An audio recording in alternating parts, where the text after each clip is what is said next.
Olá, senhores, sejam muito bem-vindos a mais um vídeo no canal Coruja do Carvalho 2. Então, antes de iniciar o vídeo, já vou fazer o meu jabá. Deixem um like, se inscrevam, ativem as notificações, compartilhem o vídeo com membros da bolha, com conhecidos do conteúdo, se eles estiverem interessados e prontos para assistir isso aqui. E se quiserem promover um vídeo aqui no canal de assunto qualquer, de um relato ou de alguma notícia que vocês querem que eu cubra, o link está na descrição e no comentário fixado. Junto com todos os outros links aqui do canal, né? Tem o método YouTube lucrativo, que é um treinamento para você abrir o seu negócio no YouTube. Tem o Código do Coruja, que é um manual de filosofia de vida em sociedade e de vida de um homem independente solteiro. Tem o Fórmula da Liberdade, que é onde eu pus o treinamento sobre emancipação emocional e geográfica e financeira também, né? É o treinamento de basicamente sair do Brasil e vir para a Austrália ou para outros países, como o leste europeu, Paraguai, etc. Tem a Corte das Corujas, que já consta com mais de 600 membros no grupo do Telegram, que é aberto para falar sobre vários assuntos, tem vários tópicos lá, filosofia, religião, sobrevivencialismo, saúde, armas, carros, tecnologia, ciência, um monte de coisa, esportes.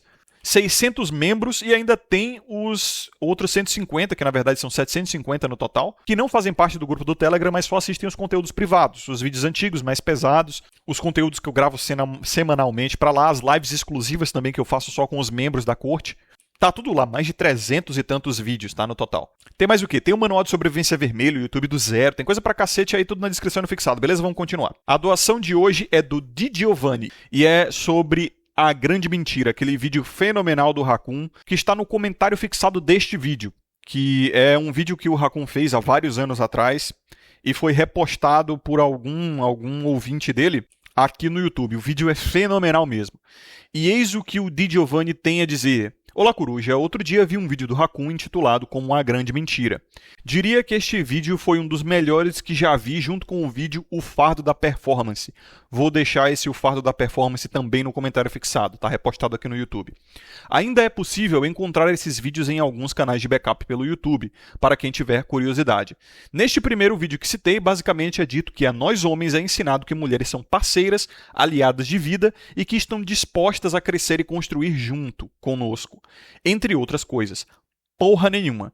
Parceria é meus ovo.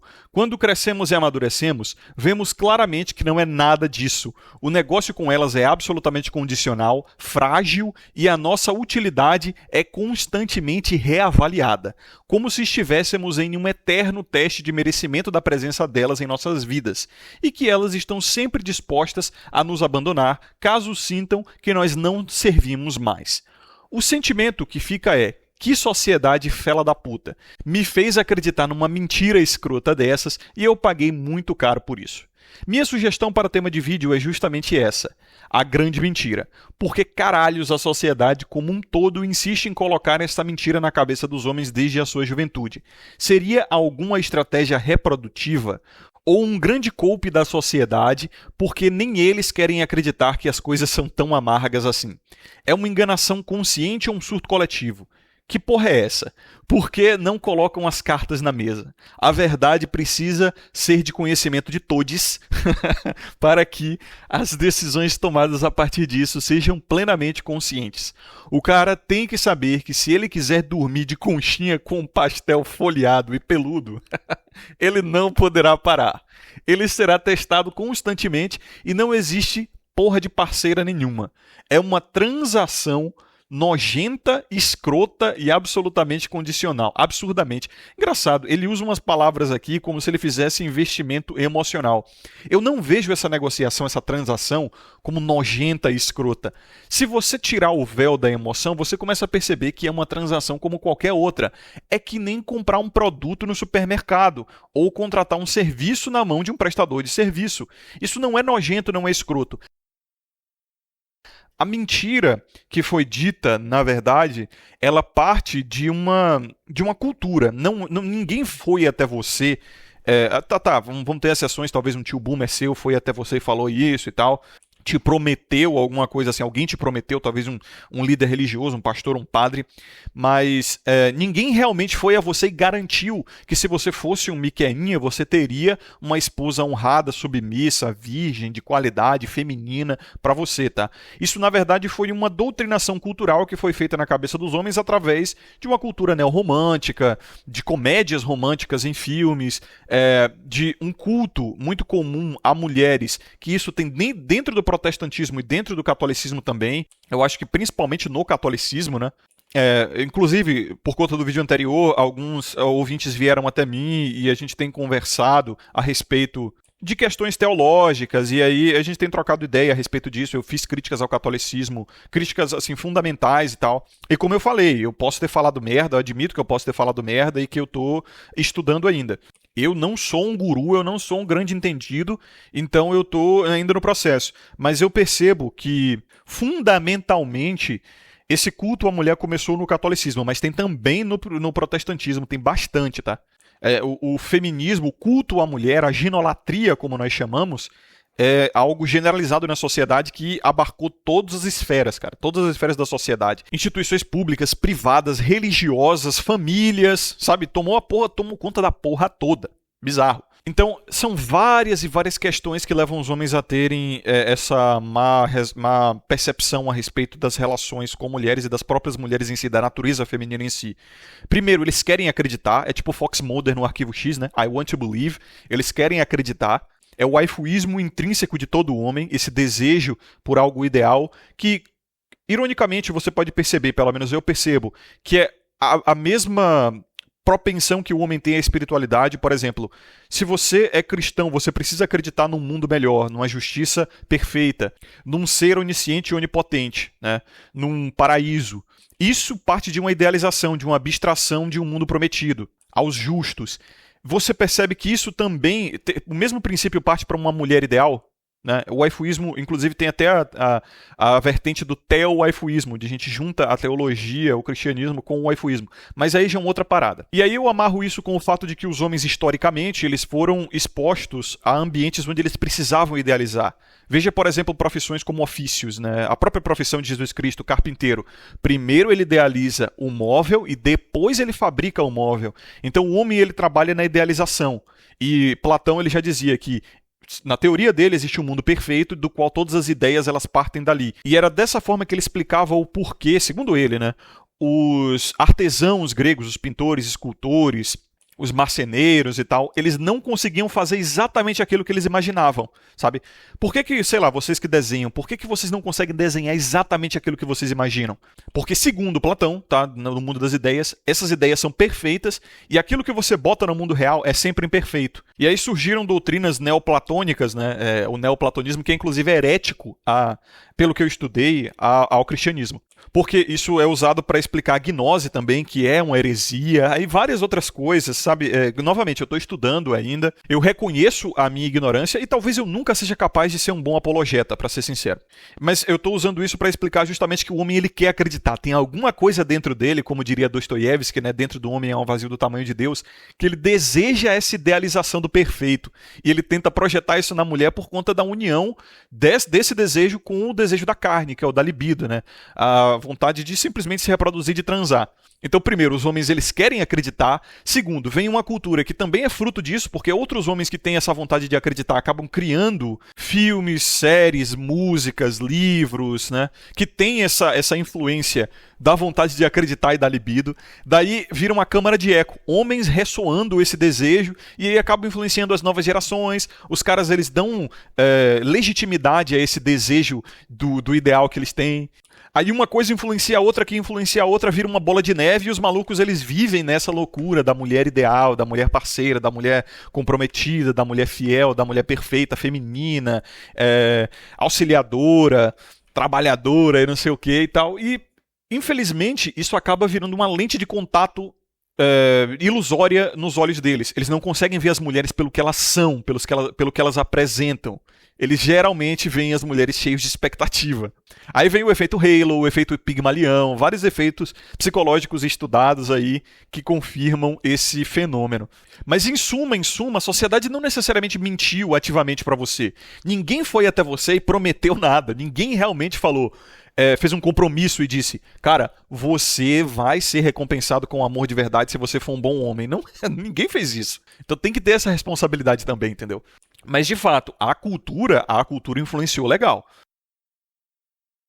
Então não há porquê ter esse ódio, essa aversão à negociação em si. A negociação não é nojenta, se você parar pra pensar. Ela não é nojenta ou escrota. É só uma negociação como qualquer outra. O amor, ele é condicional, o amor, ele é pago, ele tem data de validade, sabe? Ele vai depender de muito trabalho e muito esforço. E é como tudo nesse mundo, se você parar pra pensar, né? Então, tecnicamente, o tal amor incondicional, ele só vem se você aspirar a mundos perfeitos. Daí a frase de Dostoiévski, que também foi associada a um tipo de niilismo, né? Que no homem, dentro do homem há um vazio do tamanho de Deus. Para quem não acredita em Deus, acredita que esse vazio será para sempre impreenchível.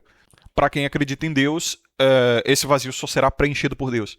E aí o problema disso, surgem dois problemas aí. O primeiro problema pode ser a própria queda ao niilismo, né? O homem, ele descobrindo que o amor não é do jeito que ele gostaria que fosse, que ele é totalmente condicional, ele demanda trabalho, demanda esforço, que ele pode ser trocado, tem data de validade, a porra toda.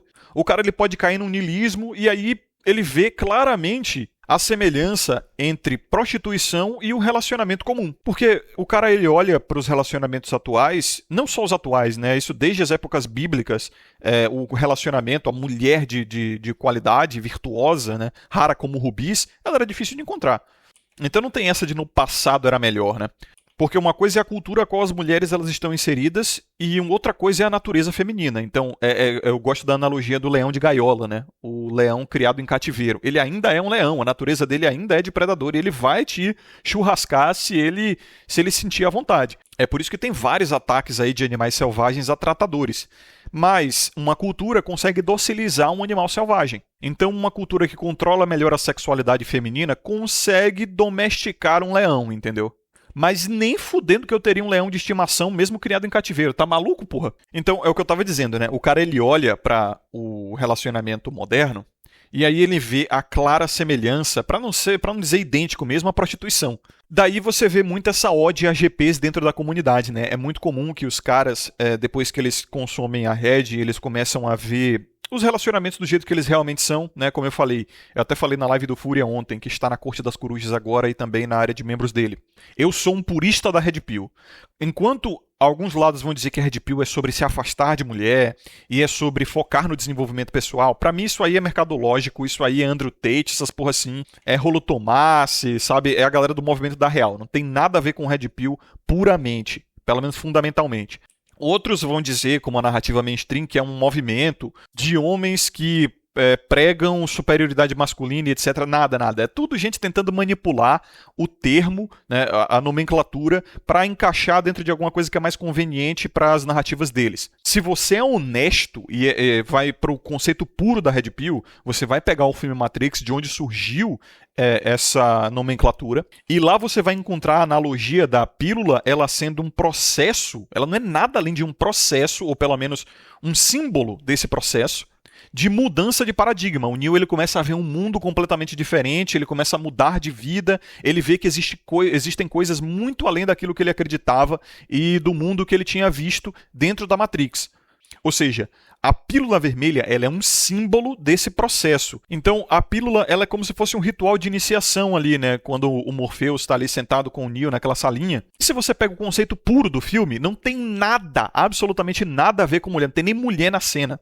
Não tem nada a ver com ignorar a mulher, não tem nada a ver com ser contra a mulher, ser misógino, não tem nada a ver com nada, velho. A pílula é um processo de mudança de paradigma, de mudança de vida, de mudança de visão de mundo. Agora, que visão de mundo você tem depois da Red? É aí que vem as outras pílulas. A Red ela é como se fosse a mãe de todas as outras pílulas. Aí vem a Black. A Black, ela vai dizer que a aparência é tudo. Vai trazer o Lux Maxim, vai trazer um monte de outras coisas, né? Aí tem a Gold Pill. A Gold Pill vai dizer que o dinheiro é tudo, que você tem que buscar o dinheiro como o homem busca a mulher, sabe? Aí vem a White Pill, que ela vai dizer que as coisas não são tão ruins assim, que você só precisa buscar um conforto na sua vida e focar em coisas que são muito mais funcionais, que você vai viver tranquilo. Não há esse sofrimento todo e é só você desligar um pouco a sua mente do pessimismo. Então, porra, é isso que os caras, nem mesmo da comunidade, estão entendendo. A Red não diz porra nenhuma pra você. Ela é um símbolo do processo, entendeu? As outras pílulas é que vão ser, talvez, doutrinas, talvez um conjunto de ideias. Mas, enfim, eu só queria deixar isso claro, porque há muita confusão a respeito disso. Isso estava me incomodando, né? Eu tinha que falar.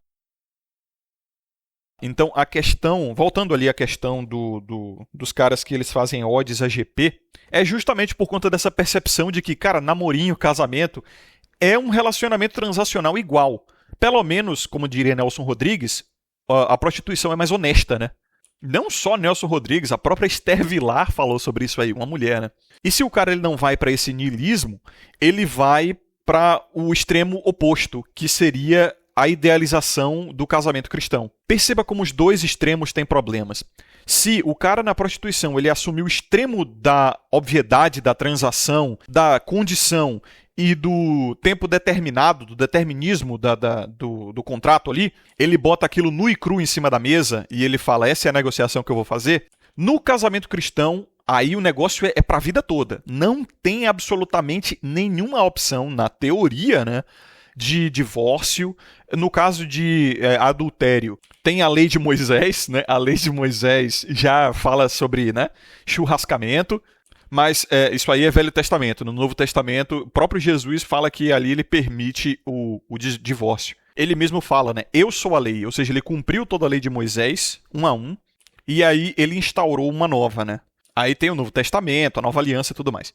Daí tu vê como isso é complicado, principalmente nos dias de hoje, porque você não pode praticar em exercício completo a lei divina, né, no casamento cristão. Pelo menos não com legitimidade estatal, não sem você se ferrar por completo ali financeiramente, não sem, em alguns casos, até mesmo você ser processado ou preso, né?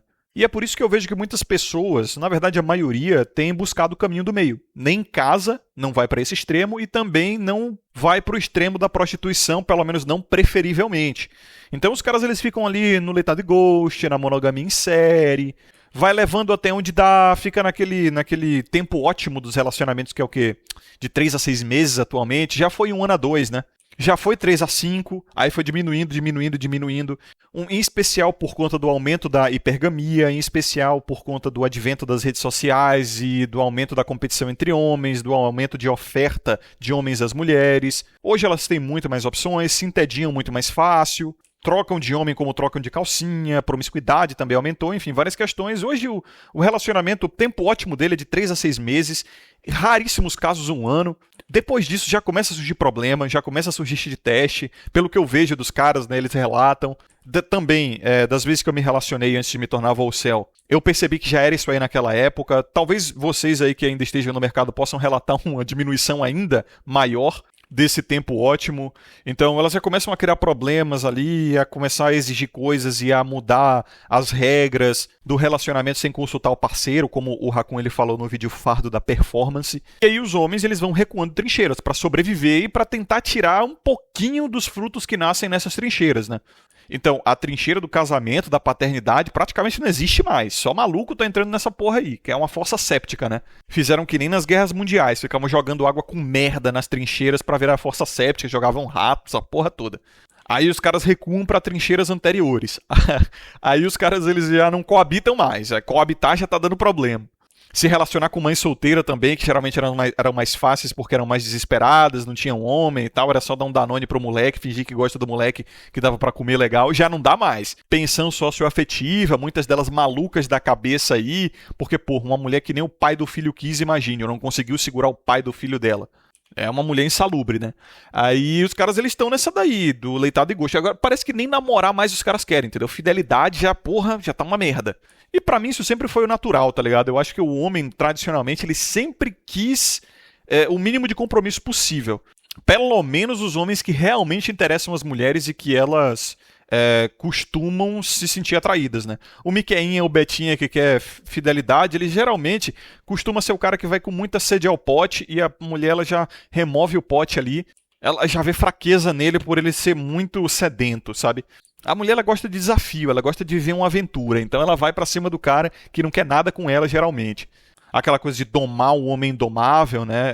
É muito comum, inclusive, que elas queiram transformar o homem delas num homem o qual ela não tem atração, afeminar o cara. É quase que natural da mulher isso aí, afeminar o cara e transformar ele num homem que não é atraente pra ela. Que bizarro, né? Enquanto o homem ele quer transformar a mulher numa mulher que é mais atraente pra ele, tipo, pô, vai pra academia, fica gostosa, pá. Ele até paga, pô. Paga processos estéticos, academia, suplementação, até personal, tem até o meme, né? O cara paga pra ser corno com personal e tal. A mulher não, a mulher ela comumente tenta transformar um homem num homem o qual ela não tem atração, do tipo, faz comidinha pra ele, engorda ele, talvez até como um senso de competição do tipo pra deixar ele mais feio pras outras.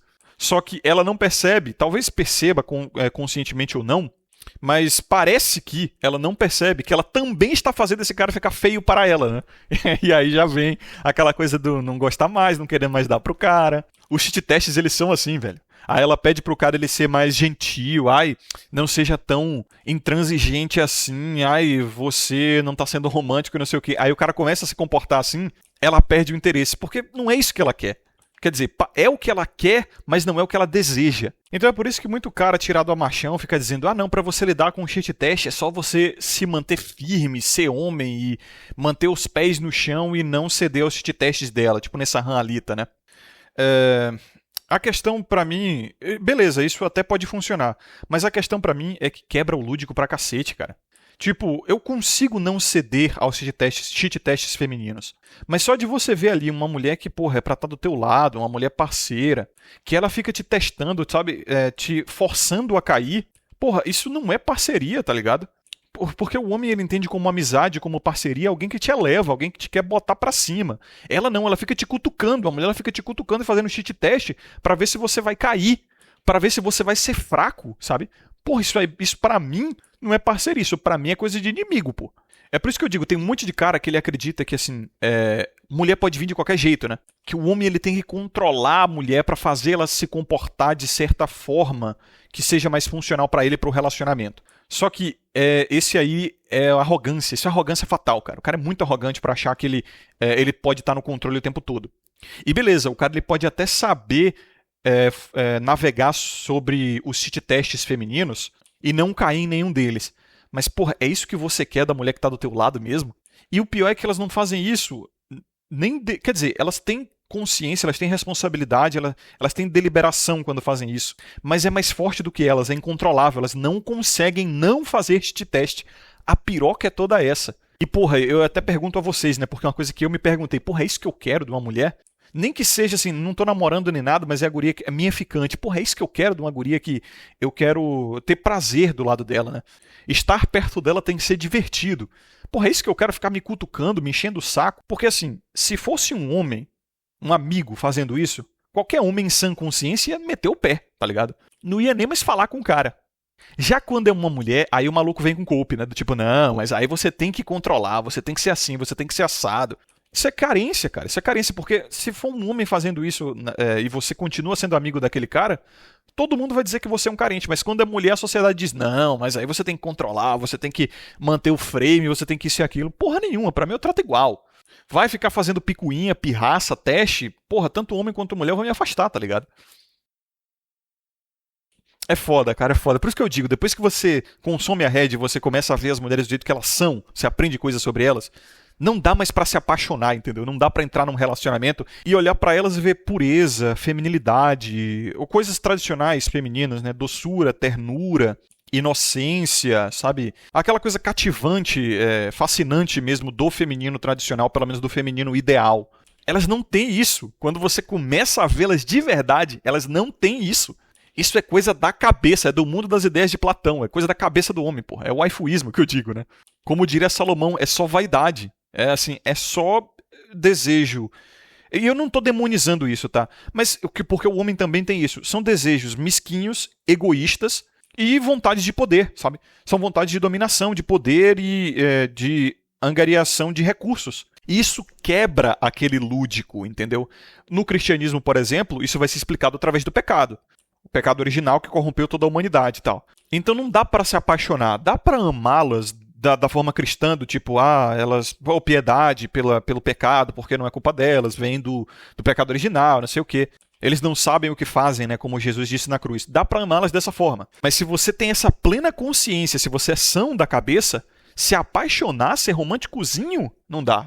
Simplesmente não dá. Eu não consigo. Nem tentando, né? Nem tentando eu consigo, cara. Simplesmente já quebrou o véu, sabe? O véu já foi partido, é cristal, assim. Não dá pra colar cristal de novo. É uma coisa que eu vi e depois que você vê, já era. É o próprio consumo do fruto proibido também no cristianismo, ou sei lá.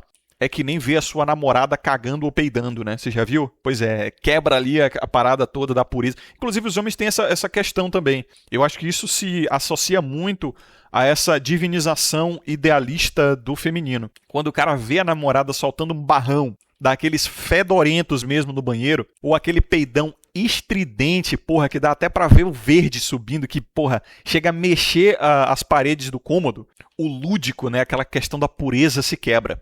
Talvez isso possa ser explicado também psicologicamente por conta da proximidade da área sexual feminina com a área anal. Daí o cara sente nojo, né, e tal. Mas é engraçado que meu pai fala que... meu avô dizia que toda vez que meu pai falava pra ele, aquela gostosa ali, não sei o quê, meu avô dizia, tá, e daí? Ela peida e caga feito qualquer outra mulher. E é justamente isso, né? O meu avô, ele obviamente usava essa expressão pra tentar destruir esse lúdico apaixonante na cabeça do meu pai e não fazer ele virar um miqueinha, um betão apaixonado. Então ele pegou pela visceralidade, porque o homem ele é muito visceral, ele é muito literal nessas questões, e usava essa expressão para quebrar essa idealização ilusória.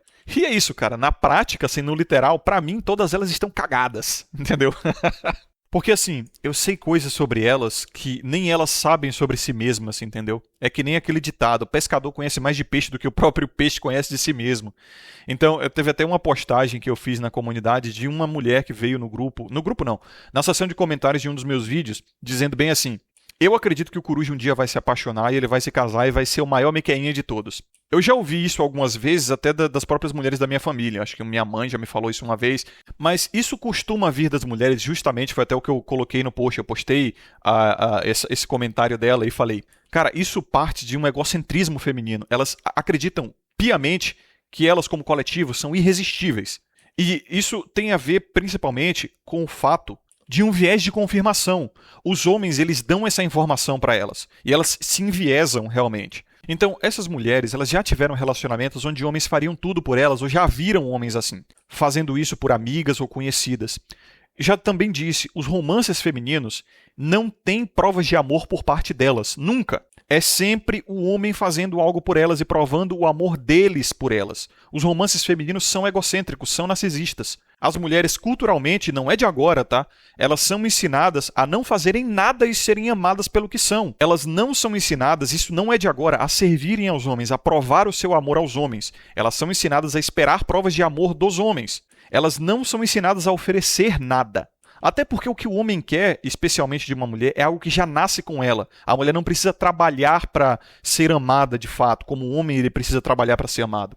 Então, depois que a mulher passa pela puberdade, ela já ganha o corpinho que já é atraente para todos os homens, ou a maioria deles. Ela já ganha a fertilidade dela, que é o que os homens que buscam legado e algo transcendental buscam nela. E no fim das contas, todo esse conceito de feminilidade, doçura, ternura e etc., é uma coisa que elas só precisam manter. Geralmente é uma coisa que a mulher perde ao longo da idade, ao longo dos relacionamentos que ela vai tendo, ao longo do tempo, ao longo da exposição cultural, exposição a outros homens. Aí tem aquela coisa do olhar de 1000 rolas, né, que a gente diz que é comparável ao olhar de 1000 jardas de um homem, que ele também perde a humanidade quando ele é exposto a ambientes traumáticos, comumente os da guerra. O cara ele perde a sensibilidade, ele perde o brilho nos olhos, ele perde a vivacidade dele. A mulher ela perde isso quando ela se relaciona com outros homens, geralmente. Principalmente homens que têm comportamentos mais tóxicos e os términos no geral, né, quando ela tem esses relacionamentos. O problema nem é o relacionamento em si, o problema é o término, geralmente. E os términos, frequentemente, eles são traumáticos, principalmente se a mulher gostava do cara de verdade. fazem ela sofrer e tudo mais, e aí ela vai perdendo sensibilidade por conta disso. Então, eu até postei do tipo, porra, olha como é o narcisismo da mulher. Elas acham que são irresistíveis de fato e acham que qualquer homem vai se dobrar e se apaixonar num nível idiotizante, num nível romântico, entendeu? Porque elas realmente acreditam que são irresistíveis, elas foram convencidas que são irresistíveis. Aí teve até aquele outro maluco, um outro criador de conteúdo que eu não vou nem citar, que direto ele fica fazendo ad hominem espantalho. Aí ele diz que eu fiz ad hominem contra a mulher, sendo que a gente não tava nem em ambiente de argumentação ali. Porra, eu não argumento com mulher, entendeu? Então como é que eu ia fazer ad hominem se o ad hominem é uma falácia discursiva? Eu não estava em discurso. Eu não estava falando com ela, para ela, eu estava falando para vocês. Eu mostrei, a minha linguagem, inclusive, foi toda para a comunidade, né? Focada nos homens que me seguem. É por isso que eu digo, tem um motivo pelo qual os caras, eles, no passado, não dialogavam com mulher. Eles falavam, olha, chame seu marido, seu pai, seu irmão, algum homem que possa falar em seu favor aí, porque com você eu não vou dialogar.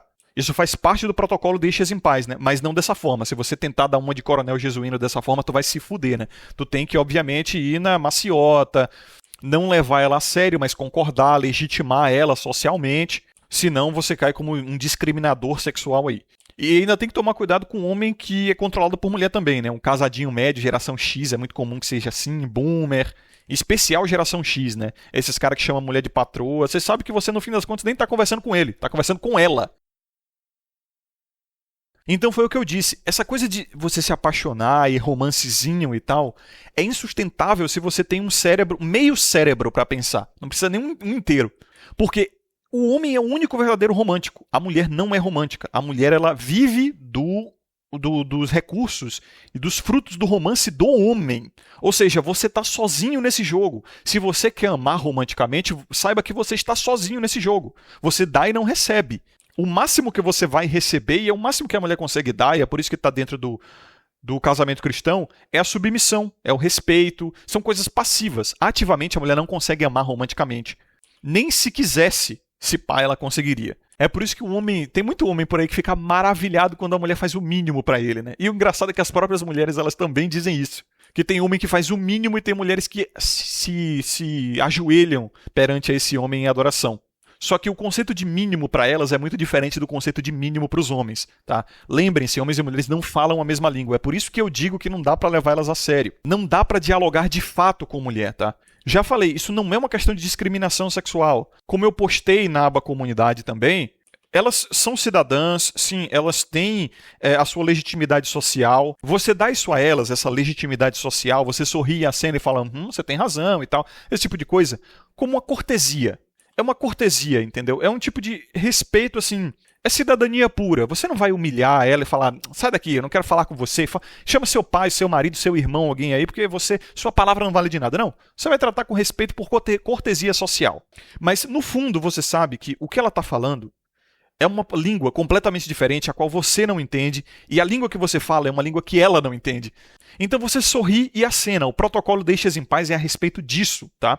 Então, em suma, não dá pra ser romântico. Muitos homens, eles querem essa porra do romance e da mulher fazer coisas por ele fazer coisas pela mulher, o complementarianismo, a mulher auxiliadora, trabalhadora, que ela vai fazer concessões, ela vai abrir mão de várias coisas pelo cara, ela vai sacrificar coisas pelo cara, mas isso não acontece. O máximo que uma mulher consegue dar mesmo, quando ela é rara, quando ela é aquela mulher que vale rubis, como é dito na Bíblia, é a submissão e a fidelidade. Que no fim das contas, fidelidade é submissão, né? Você diz, não me traia, e ela obedece. E no fim das contas, tudo é submissão. A honra também é submissão. Tipo, você diz, me honre, ou seja, ela obedece. Ou seja, submissão é obediência, né? O máximo que uma mulher consegue dar ao homem que ama de fato esse cara é obediência, nada mais. Tudo está sob a obediência, né? A submissão. Honra é obediência. Fidelidade, obediência. Sexo, obediência. Fertilidade, obediência. É o máximo. Não esperem romancezinho, declarações de amor, sacrifícios, paixão, sabe? Como eu já falei sobre essa coisa de submissão, a submissão feminina ela é deliberada e tem que ser, né? Senão você vai ser um Jack. Ela é deliberada e por ser deliberada ela é condicional, ela pode retirar a qualquer momento. Até mesmo dentro de um casamento bíblico. Daí eles põem a ideia de que no casamento bíblico a mulher tem que estar submissa a Deus e é Deus que manda que ela não desobedeça o marido. Mas você vê que se ela quiser desobedecer a Deus também, você não pode fazer nada? porque Deus dá o livre-arbítrio, né? Dentro do contexto cristão. Então, porra, não tem jeito, velho. Se a mulher, ela quiser te dar qualquer coisa que seja, tá muito mais no controle dela do que no seu controle. E os relacionamentos de mulheres que fazem loucuras, tá? Loucuras, papo de quebrar a lei por conta de um homem ao qual ela é apaixonada. Se você for ver relacionamentos de Mandrake, relacionamentos tipo Bonnie e Clyde, né? Relacionamentos onde você vê assim, caralho, o que essa mulher viu nesse cara? Porque ele não é grande coisa, mas ela, porra, só falta comer merda por esse maluco. De fazer coisas assim inimagináveis, hediondas por conta de um homem. Eu já vi isso muito acontecer. Cara, não dá. O homem, ele tenta pensar assim, porra, se esse cara tá tendo esse sucesso e eu quero ter esse sucesso, eu tenho que fazer o que ele faz. Então o homem, ele aprende muito por exemplo. Aquela questão hierárquica de liderança, muito comum em pelotões, em batalhões, em tropas, né? O homem, ele evoluiu assim. Ele historicamente foi exposto a esses exemplos. Mas, cara, o cara não faz porra nenhuma. O cara, ele só é o que ele é, entendeu? Ele faz o que dá na telha e a mulher come a merda dele. É aí que você aprende. É daí que vem até aquela coisa do seja você mesmo, né? Tipo, esse seja você mesmo não te garante porra nenhuma, tá? Mas, tipo, fazer qualquer outra coisa e ser quem você imagina que é o homem que a mulher vai cair de joelhos e dar submissão, e vai falar, porra, me come do jeito que você quiser, mete um filho em mim, eu quero ter um filho seu, eu vou cozinhar pra você, vem aqui em casa que eu te dou tudo. Já vi mulheres até trabalharem e dar dinheiro na mão do cara, velho. Assim, o dinheiro dela vai na mão do cara, e o cara gerencia o dinheiro dela e ela simplesmente não quer nem pensar nisso. Ela desliga o cérebro e deixa o cara governar. E tu olha pro maluco, ele não é nada de especial. Pelo que os exemplos que eu vi, o cara não tinha nada de especial. Já vi, inclusive, homens mais bonitos, mais ricos, mais famosos e capazes tomarem corno. Como o caso do Daniel Vaccaro, o caso desses famosos de Hollywood aí, Johnny Depp, Brad Pitt. Não dá, entendeu? É isso que eu digo. Se você for ficar levando essas questões assim do homem, esse homem ele é bonito e por isso ele tem fidelidade, ele é rico e por isso ele tem fidelidade. Cara, tu vai ficar meio maluco. Então é melhor você ser você mesmo. E se aparecer a tal mulher que do nada ela decidiu se apaixonar por você, isso aí é questão dela. A escolha dela é responsabilidade dela, entendeu? Você continua sendo quem você é, fazendo as coisas que você faz, que você gosta de fazer, e joga a responsa pra cima dela. E eventualmente, como 99% dos casos, isso vai acabar, a paixão vai sumir, a fidelidade e a submissão tem prazo de validade, ela vai seguir o caminho dela, exercer o livre-arbítrio dela. Então, se ela tá com você, é maneiro. Se ela não tá com você também, maneiro também. Esse é o conceito que a gente passa aqui sobre solitude, né? Você está tão bem com ela quanto você estaria sozinho. Então, beleza, você vai aproveitar a companhia dela, você vai fazer coisas por ela, mediante o que ela faz coisas pra você e tal. Só que saiba, o negócio acaba, tá ligado? Ela decidiu se apaixonar por você e eu acredito que as pessoas têm responsabilidade por quem elas se apaixonam. E no caso do homem, ele tem culpa, né? Porque, assim, ele escolhe. O homem, ele tem que poder escolher por quem ele se apaixona. Essa putaria de romancezinho de... Ai, você não escolhe por quem você se apaixona, você não manda no coração porra nenhuma. Homem não pode se dar esse luxo. Quem pode dizer essas merda é mulher porque a sociedade passa a mão na cabeça delas. Primeiro que o homem nem pode se apaixonar, né? Porra, vamos convir. Isso só dá merda. Em segundo lugar, eu diria que o homem ele vai escolher a quem ele oferece os frutos do relacionamento. Tipo, a quem ele vai dar provisão e proteção. Aí é total responsabilidade dele, é culpa dele até mesmo. Ele pode ser julgado por isso, como é o fato das leis, né? As leis realmente te julgam, te botam culpa por quem você oferece sua provisão e proteção. Então, para concluir esse raciocínio que eu tô colocando aqui, depois que eu já gravei o vídeo, tá? Vocês podem ver um corte lógico aí, talvez meio estranho por conta disso, quando eu finalizar o raciocínio, porque eu vou botar essa parte aqui no meio do vídeo. Por conta disso que eu disse naquele post, que o amor feminino, ele é narcisista. Ele é egoísta, entendeu? O amor do homem é que ele é um amor mais próximo do amor de Cristo, ou amor de Deus. E é exatamente por isso que o homem tem que se comportar parecido com o que Deus se comporta. Ele não força a mulher a ir até ele, ou Deus não força o ser humano a ir até ele. Ele dá o livre-arbítrio e ele fica na dele ali. Ele deu o caminho, né? Ele deu a Bíblia, ele deu o seu filho, mas se você não aceitar, ele não vai até você, entendeu? Então tem uma relação de consentimento muito clara aí. Não só consentimento, como também desejo. Você precisa desejar a Deus. Só que a mulher também quer se comportar dessa forma, né? É aquela coisa da inveja do Phallus Erectus. Talvez isso possa ser até interpretado dessa mesma forma na parábola do Éden. onde a mulher ela quis ser como Deus quando comeu do fruto. Foi o que a serpente disse a ela. Então, o processo de sedução, entre aspas, feminino, é se colocar no ambiente dos homens os quais ela tem atração. Então ela vai para festas de homens os quais ela quer seduzir. E ela fica ali, no campo de visão dele. O processo de sedução feminina é passivo, ela só aparece pro cara, entendeu? Ela fica ali dando sinaizinhos ambíguos, não muito claros, e aí, inclusive, vai julgar o cara e culpar o cara se ele não ler esses sinais. Claro, isso é um processo de proteção de ego também, porque ela se sente rejeitada, e por ela se sentir rejeitada, ela se sente atacada, ela sente que o ego dela foi atacado, e é muito comum que qualquer ser vivo, né? Não todos, claro, mas muitos seres vivos se defendem de ataques revidando. Daí você entende que é puro narcisismo, tá ligado? É puro egoísmo. Não tem como se apaixonar por uma criatura dessas.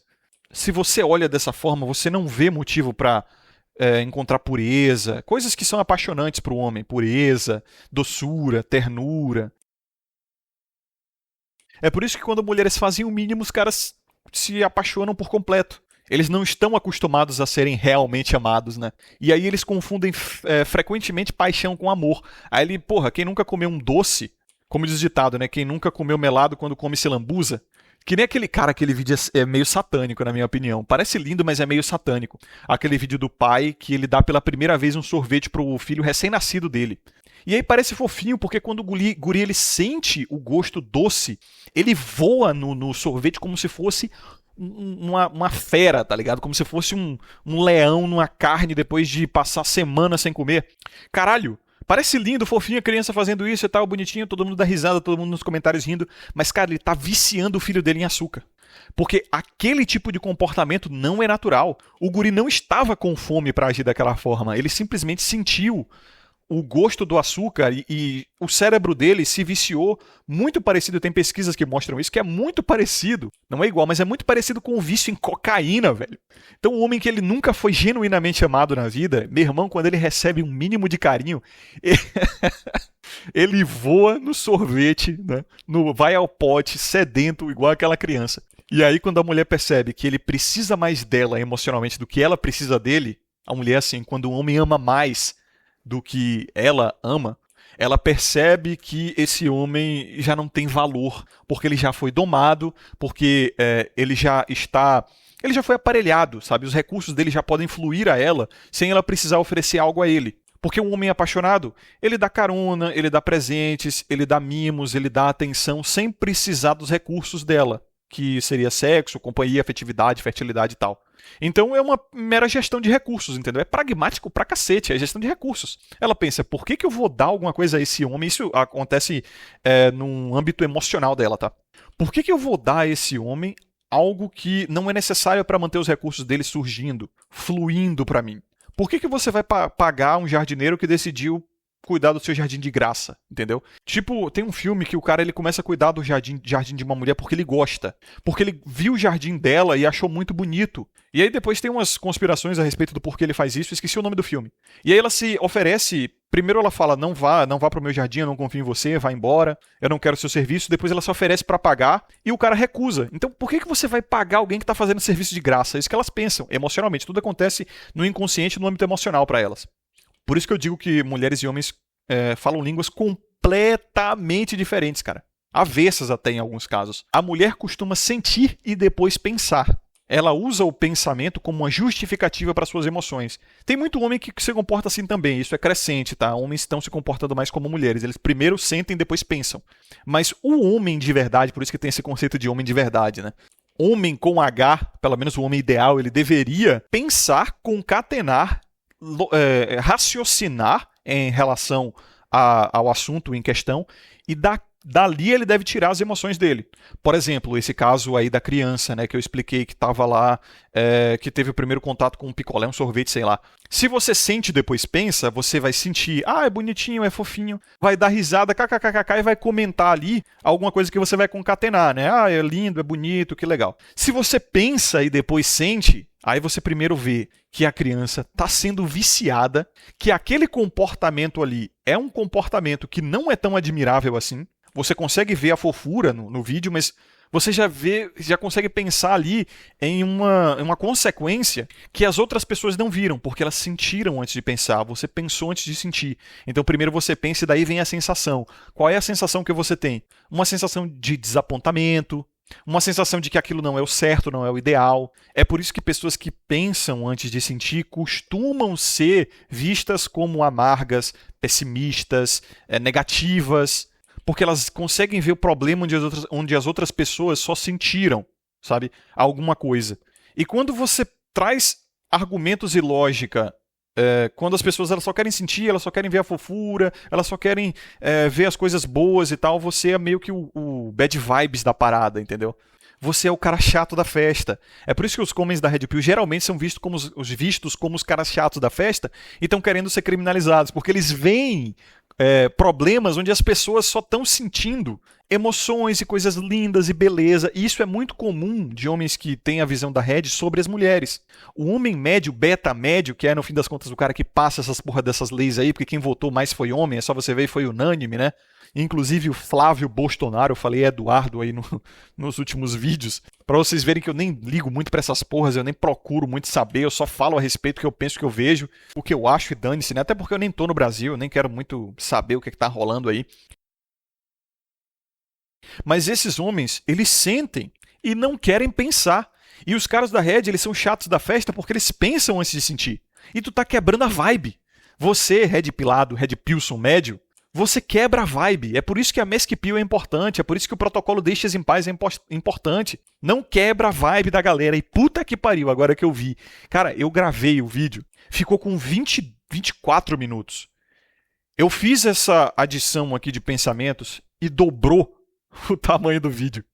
Puta que... Agora vai vir um corte lógico, tá? Então se preparem que agora eu já vou entrar em outro assunto nada a ver, porque vocês vão ouvir o Coruja do passado. Mas aqui fica a finalização do raciocínio. Mas deixa eu continuar aqui porque eu acabei seguindo por uma tangente bem longa, né? O Di Giovanni continua aqui dizendo: é uma enganação consciente ou um surto coletivo? Que porra é essa? Por que não colocam as cartas na mesa? A verdade precisa ser de conhecimento de todos, para que as decisões tomadas a partir disso sejam plenamente conscientes.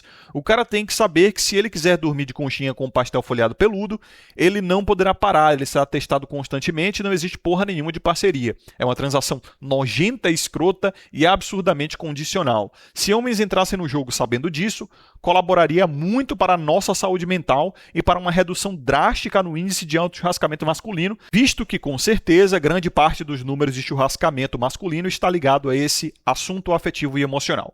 Inclusive, vou finalizar minha contribuição lançando uma rede que talvez nem mesmo a comunidade conheça. Muito é dito que 70% dos divórcios são iniciados por mulheres, mas o que poucos sabem é que até mesmo estes dados estão suavizados. O número é 70% se analisarmos as mulheres como um todo, mas se analisarmos nas estatísticas apenas as mulheres que possuem ensino superior completo, esse número sobe para 90%. Irmão, 90%. Vai tomar no cu. Ele escreveu isso aqui mesmo, tá? Esse dado basicamente nos informa que se você casar com uma mulher graduada, ou seja, grandes chances de ter uma carreira estabilizada, caso o seu casamento termine em divórcio, é 90% de chance que essa merda vai partir dela. Estou colocando um anexo à fonte do estudo que chegou a essa conclusão para não falarem que eu tirei essa informação do cu. Obrigado pelos vídeos, Coruja. Espero que esse conhecimento chegue a muitos homens por aí.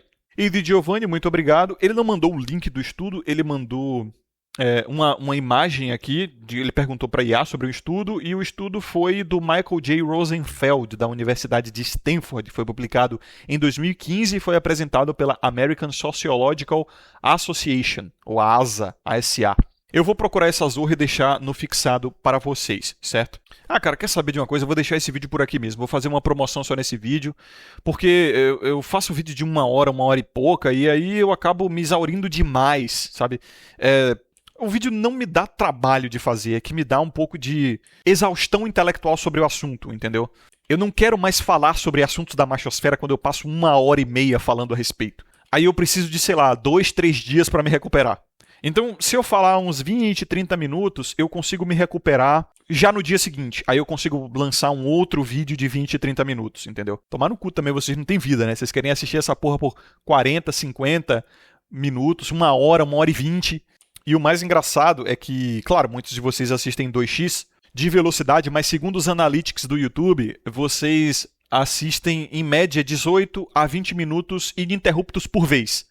Eu acredito que vocês vão e depois voltam, e é 20 minutos em média, assim, por vez, ininterruptos que vocês assistem. Um vídeo de 1 hora e 20 é meio complicado assistir de cabo a rabo de uma vez só, né?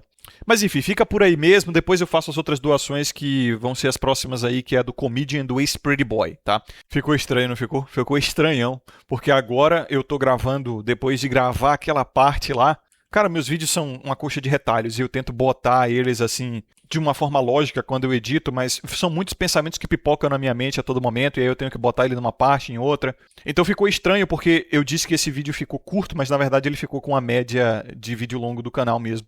Porque do nada me veio um pensamento e aí eu ia adicionar, sei lá, 3 minutos de fala. Só que aí veio um outro pensamento e aí foram mais 5 minutos. E veio outro pensamento, mais 10, 15, 20 minutos. Minha mente é uma loucura. Mas vocês gostam, né? Então fica aí a correção. Eu ia fazer primeiro 3 vídeos, 3 promoções. Aí uma promoção durou tempo demais. Daí eu percebi que ficou um tempo bom para vídeo e decidi ficar só em uma promoção. E aí eu falei, né, que o vídeo ficou curto por conta disso. Mas na verdade eu fui adicionar pensamentos e dobrei a duração do vídeo. Então, bom. Então muito obrigado a vocês que acompanharam até aqui. Um forte abraço. Lembrem-se de ter sabedoria e consciência sempre. Vejo vocês no próximo vídeo aqui. É o Coruja. Até mais.